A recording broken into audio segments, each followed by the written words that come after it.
দেখতেছে গরুর গোস্ত আদা সিদ্ধ দাঁত দিয়ে ধরে একেবারে কামড়ে ছিঁড়ি খাবো, কথা কান্দা ঠিক না বেঠিক? এই মুসলিম দাবি ঠিক আছে।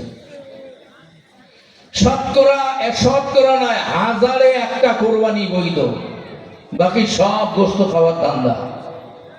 বেজার হবেন বলি কেমন? আরে যে লোকটা 5 ওয়াক্ত নামাজ পড়ে না, যার কোরবানি ফরজ হয় নাই, সেও ঋণ করে হলে কোরবানিতে 2টা নাম দিবে। কি কথা বলেন ঠিক না বেঠিক? কথা বলেন না কেন? তার মানে ও কোরবানি আল্লাহর জন্য দিচ্ছে না, সবাই গোস্ত খাবে, আমার বাচ্চারা চেয়ে দেখবে, এই জন্য 2টা নাম দিলাম। ওর গোস্ত খাওয়ার ধান্দা।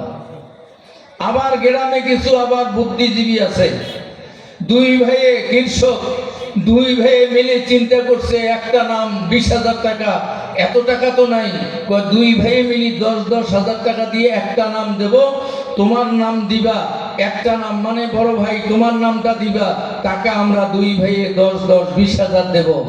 দিয়ে কোরবানির মধ্যে নাম দিয়েছে চেন্টু মিয়ার নাম দিয়ে কোরবানি। এখন কোরবানির গোস্ত এনে 2 ভাইয়ে সমান সমান ভাগ করে নিচ্ছে, কোরবানি হবে? কত আপনারা দেন, কোরবানি হবে? এক নামে অংশীদার হয় না। হাজার হাজার গ্রামের মধ্যে এই পলিসি করে কোরবানিতে নাম দেওয়া হয়, বাকি 6টারও কোরবানি শেষ, এদের 2 জনেরও কোরবানি শেষ। তার মানে এদের ধান্দা আল্লাহকে পাওয়ার কোরবানি নয়, এদের কোরবানি হলো গোশত খাওয়া কোরবানি। কি কথা বলেন ঠিক না বেঠিক? মুসলমান ভাইরা আমার, আল্লাহ রাব্বুল আলামিন এই পৃথিবীর মানুষগুলিকে দিনের পথে